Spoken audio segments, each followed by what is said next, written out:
I have given this address 3 times in my tenure as assessor consul of Sethis Station, and each time I have revised what I intended to say before I reached the podium. The first draft of this address praised the resilience of the conservatory's structural systems. The second praised the ingenuity of the Vethian Engineering Directorate. By the time I reached the third draft, I had decided to simply tell you what happened, because what happened does not require decoration, and I am old enough now to distrust any version of a story that makes the institution look wiser than it was. I will begin at the collapse assessment, which is where I should have been paying attention all along. 3 years before the morning I am about to describe, the conservatory's root anchor system began to fail. For those unfamiliar with the station's structural history, the Grand Conservatory of Sethis Station is not a building in the conventional sense. It is a living structure. Its outer shell is supported by a network of cable root assemblies, biological load-bearing conduits grown from a seeded substrate and trained over 3 centuries into the exact tension geometry the original architects specified. Remove or sever a cable root, and the tension geometry shifts.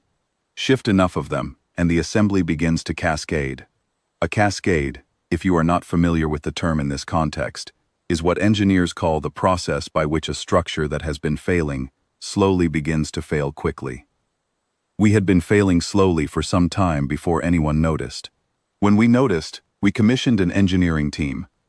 The first team, from the Vethian Institute of Structural Sciences, spent 4 months on station and produced a report of considerable length. The report concluded that the fault was in the substrate chemistry. They recommended soil remediation. We approved the project and they left. The root anchor system continued to degrade. The second team, from Orith Van Consolidated Engineering, arrived 8 months later and produced a different report, also of considerable length. Their report concluded that the first team had misidentified the fault. The fault was, in their assessment, in the tension anchor points where the root assemblies interfaced with the station's outer load-bearing ring. They recommended a mechanical brace installation. We approved that project as well. They installed 18 braces over 6 months and departed. The root anchor system continued to degrade. I will not recount each team in detail, though there were 9 more after that. I will note only that they came from distinguished institutions, produced reports of increasing length and decreasing agreement, spent between 2 months and 8 months on station, and left without having halted the degradation. By the time the 11th team completed their assessment, which concluded, I am told, that the fault was a resonance phenomenon in the cable root growth pattern, requiring a complete substrate replacement over a minimum of 15 years. The conservatory's structural monitors were reading cascade threshold warnings on 4 of the 7 primary anchor clusters. We had begun drafting the evacuation order. I was standing at the observation window above the central garden floor when the 11th team's lead engineer came to collect his equipment. It was early morning, station time, the kind of pale, flat light the conservatory gets before its overhead arrays come to full strength. The engineer was efficient and courteous, and he told me that he was sorry, and that he hoped the collection and documentation of the conservatory's botanical specimens could be completed before the cascade reached the outer shell. He said this in the tone of a professional who has delivered difficult conclusions many times and has made his peace with the limits of what conclusions can accomplish. I thanked him. He left. I remained at the observation window because I had nowhere pressing to be, and because I found I was not yet ready to sign the evacuation order that was sitting on my desk. That is when I noticed Oren Vale. I want to be precise about this, because in the years since, there has been a tendency to describe what happened next as though it were immediately obvious that something significant was occurring. It was not immediately obvious. What I saw, at first, was simply what I had always seen when I looked down at the conservatory floor: a groundskeeper at work. Oren Vale was the head groundskeeper of Sethis Station. He had held that position for 31 years.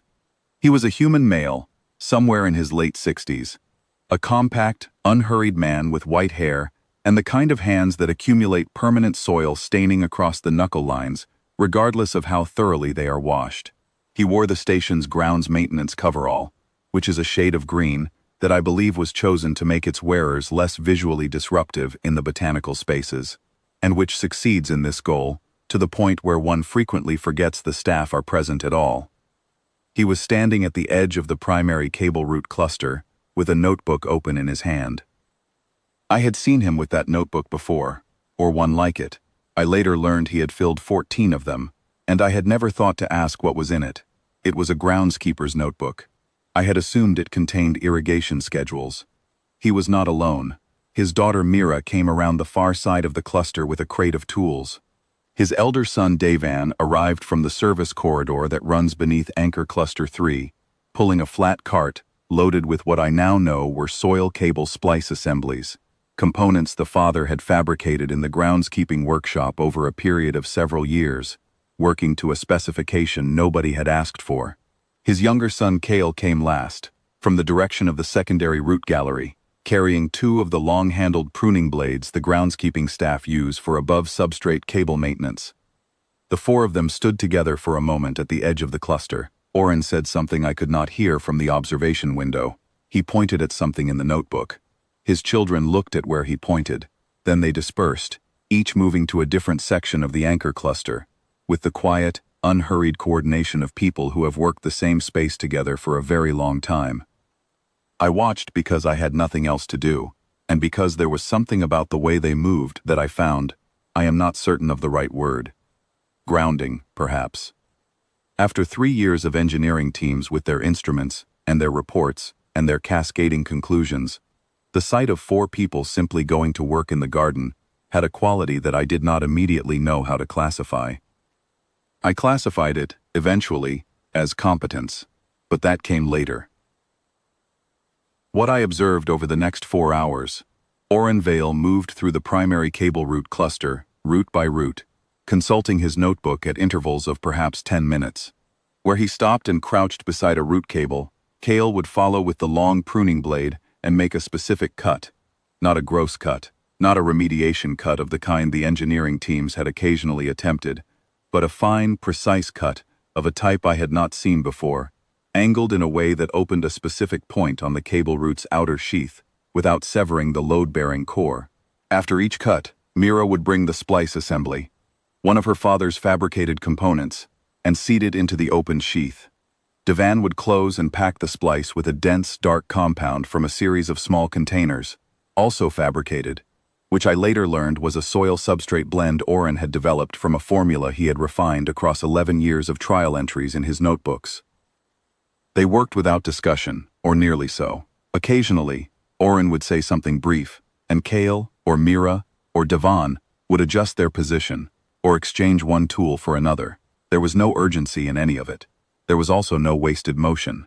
They looked, it occurred to me as I watched, like people who had rehearsed this, which was not quite the right way to think about it, but was closer to the truth than I realized at the time.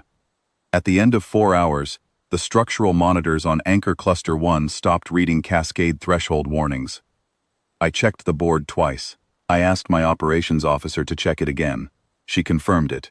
Cluster 1 was reading normal load distribution for the first time in 14 months. The Vale family moved to Anchor Cluster 2. I sent a message to my operations officer to hold the evacuation order, and went downstairs. I passed, on the way, the crates of instruments the 11th engineering team had left stacked in the service corridor for collection. 14 crates, sealed and labeled, representing a considerable investment in the precise measurement of a problem that 4 people with hand tools and a worn notebook had just begun to solve. I noted this. I did not know, at that moment, what to do with the noting of it, so I kept walking. I found Oren Vale at the edge of Cluster 2, notebook open, making a notation with a stub of pencil worn down to the last third of its length. He looked up when I approached, with the expression of a man who has been interrupted mid-calculation and is making a small internal adjustment to accommodate the interruption. I asked him what he was doing. He told me he was correcting the secondary cable route tension fault in Cluster 2. He said it in the tone one uses to describe an unremarkable activity, which is to say he said it in the same tone he might have used to tell me he was trimming the hedge borders on the east terrace. I asked him how he knew how to do it. He was quiet for a moment.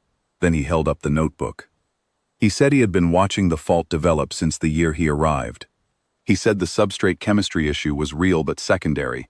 What the first team had not accounted for was that the cable root assemblies in this conservatory had a specific growth pattern irregularity in their tension geometry, introduced during the original installation 300 years ago, that made them accumulate microfracture stress at particular intervals along the root sheath, whenever atmospheric cycling ran above a certain threshold. The stress was slow and invisible at normal inspection scales. Over time, it caused the sheath to become less able to hold load at those intervals.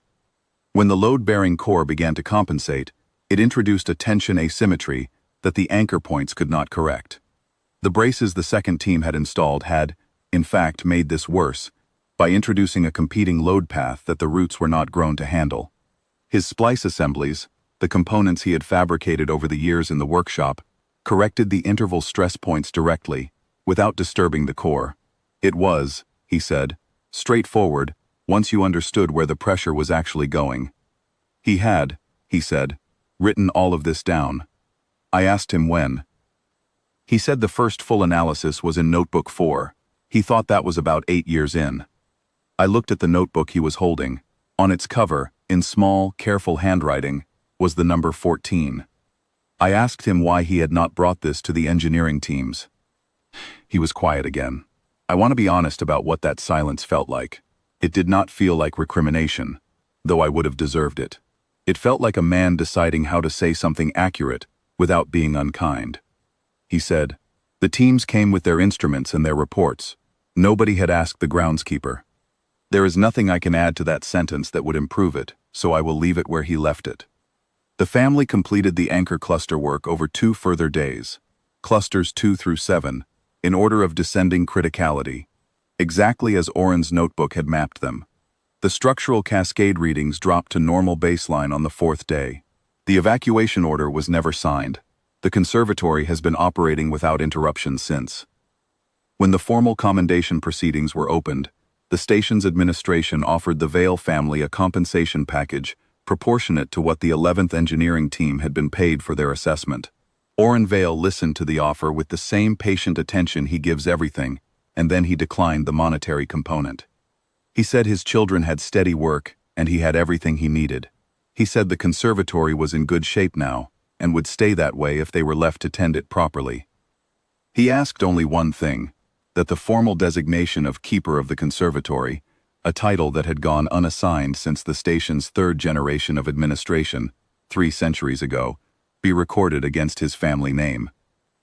Not for the rank of it, he said, so that his children would have the standing to keep working here after he was gone. I granted it that afternoon. I have not had occasion to regret it. What I understand now, that I did not understand on the morning I stood at the observation window, is this. The conservatory was never close to being lost. What it was close to losing was the family that knew it. 11 engineering teams came to Sethis Station, with instruments calibrated to find faults. None of them thought to read the groundskeeper's notebook. I keep a copy of Notebook 4 on my desk, not as a reminder of what the engineering teams failed to do, as a reminder of what 30 years of quiet attention looks like when someone finally asks to see it.